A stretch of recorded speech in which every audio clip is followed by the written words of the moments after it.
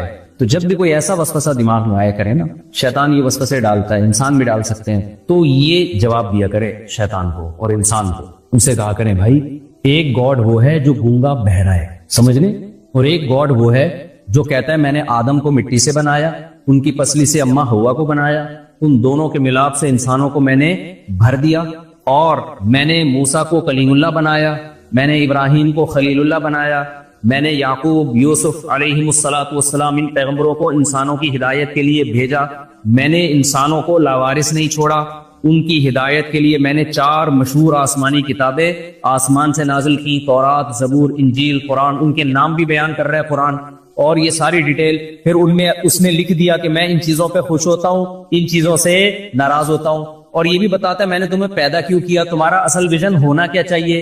اتنی ساری چیزوں میں ہمیں وہ گائیڈ کر رہا ہے. وہ یہ بھی بتا رہا ہے کہ عبادت کے لائق کون ہے، اس نے بھی بتایا حج کا کیا طریقہ ہے، نماز کا کیا طریقہ ہے، زکوٰۃ کا کیا طریقہ ہے، مر جاؤ گے تو وراثت کیسے ڈیوائیڈ ہوگی، شوہر کے بیوی پہ، بیوی کے شوہر پہ کیا حقوق ہیں، والدین کے کیا حقوق ہیں، بھائی بہنوں کے کیا حقوق ہیں.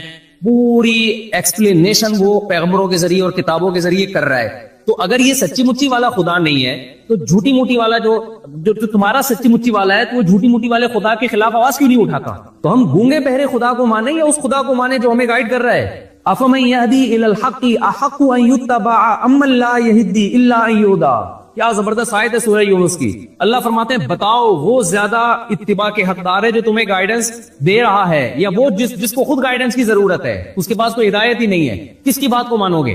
دیکھو آپ نے کسی سے راستہ پوچھا کہ بھائی میں نے فلاں جگہ جانا ہے، اس کا راستہ کیا ہے؟ وہ ایک بندہ کھڑا ہوا راستہ بتا رہا ہے، یہاں سے مڑیے، یوں جائیے، سیدھے ہاتھ پہ، پھر الٹے ہاتھ پہ، پھر گولے گڈھے والا آئے گا، ہم تو کراچی کے حساب سے بتائیں گے نا راستہ، پھر تھوڑے جائیں گے تو ادھر رشید برگر والا آئے گا، یہاں لوگ مجھے تھوڑے بات لمبی ہو جائے گی، تو رشید برگر والا آئے گا، پھر الٹے ہاتھ پہ نلی بہاری، یہ جا کے آپ انڈا موڑ پہنچ جائیں گے. ایک آدمی آپ کو ٹریک پورا نا سمجھا رہا ہے، پورا تمیز سے لوکیشن بتا رہا ہے. دوسرا بھی وہاں کھڑا ہوا ہے، آپ اس سے پوچھتے ہیں بھائی کیسے جانا ہے، وہ چپ بول نہیں رہا، حالانکہ اس کی زبان بھی ہے بولنے کے لیے، ہونٹ بھی ہے، پوری باڈی ہے، کوئی شاپ میں بھی نہیں گیا ہوا، کوئی دھماکہ ہوا ہو قریب میں، ایک دم شاپ میں چلا گیا، چپ کھڑا ہوا ہے وہ.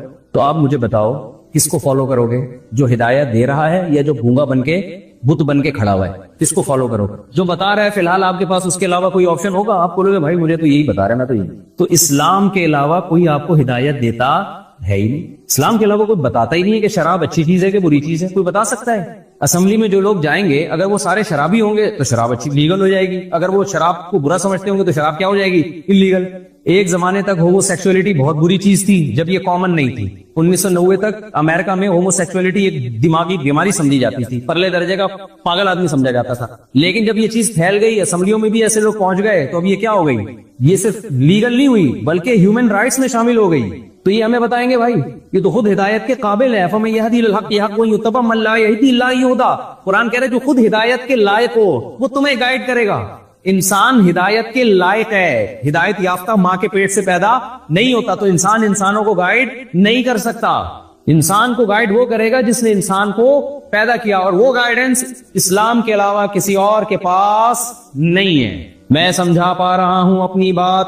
تو اب بھائی اسلام کو یا تو دل و جان سے لو یا ایک طرف ہو جاؤ، پورے کچھ اور بن جاؤ. یہ بیچ میں لٹکنا کیا ہے؟ یہ خطرناک ہے. ہمارا اسلام جو ہے نا ہمارے مطلب کا اسلام کہ کڑوا کڑوا تھو تھو میٹھا میٹھا اب موت کے بعد ہم سب چاہتے ہیں مسلمانوں کے قبرستان میں دفن ہو، ہمیں اوون میں ڈال کے راکھ نہ بنایا جائے. چاہتے ہیں نہیں چاہتے؟ بھائی اگر آپ نے لبرل بننا ہے، سیکولر بننا ہے، تو موت کے بعد کوئلہ بنا دو، تکے بنا کے کھلا دو کسی کو، یا قبر میں ڈالو، تو اس سے کیا فرق پڑتا ہے؟ کیا خیال ہے بھائی؟ اس سے کیا فرق پڑتا ہے؟ جب مر گئے، جب آٹومیٹیکلی خود بخود پیدا ہوئے تھے تم مر گئے، تو کیڑوں نے جب کھانا ہے تو بہتر نہیں تکے بنا کے انسانوں کو کھلا دو. یار کیا خیال ہے؟ ارشاد بھائی غلط تو نہیں کہہ رہا؟ پھر اس میں کیا اتنا وہ کہ بھائی ایک دفعہ کسی نے ہم سے سوال پوچھا کہ جو ہے وہ چائنا میں نا جو ماں کی جو دودھ ہوتا ہے نا اس کو ڈبوں میں پیک کر کے وہ خشک کر کے باقاعدہ بچوں کی فیڈ کے طور پر کمپنیاں اس کو بیچتی ہیں, ڈبوں میں بک رہا ہوتا ہے. تو ہم سے سوال پوچھا کہ یہ جائز ہے ناجائز؟ ہم نے کہا یہ حرام ہے, ناجائز ہے. ایک صاحب نے کہا لو, ایک تو یہ مولوی لوگ بس ہر چیز میں ٹانگ اڑاتے ہیں, حلال حرام حرام, یہ ترقی کر ہی نہیں سکتے, اس میں کیا جا رہا ہے اگر وہ خشک ڈبوں میں ماں کا دودھ بک رہا ہے. تو یہ مولوی لوگ ہر جگہ کیا کرتے ہیں, فتوے جھاڑنا شروع کر. بھائی ہم سے تو پوچھا ہے تو بتائیں گے نا. تو میں نے کہا کہ یہ ڈبوں کا ترقی سے کوئی تعلق ہے؟ بولو.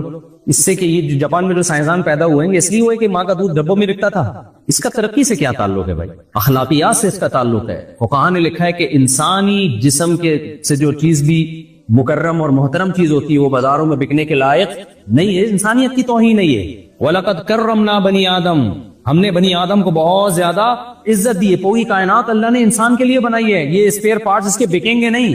تبھی یہ جو ڈونیشن کر کے بیچ رہے ہوتے ہیں نا گردے وردے, حرام ہے, ناجائز ہے. یہ اسپیئر پارٹس کی دکان تھوڑی ہے کہ ادھر سے گردہ اٹھا کے وسیم کو 1 کروڑ میں بیچ دیا اور ادھر سے جناب اپنا پتا نکال کے سلیم کے پکڑا دیا. تھوڑے دنوں میں کیا ہوگا, وہ اسپیئر پارٹس کی دکان ہوگی. موت کے بعد پرزے رکھے ہوئے ہوں گے وسیم بھائی کی آنکھیں, اور بھائی کوئی وسیم بھائی تو پیش کی معذرت یار, یہ کلیم بھائی کی جو ہے نا, اچھا بہت معذرت کے ساتھ, تو یہ گھٹنے ان کے.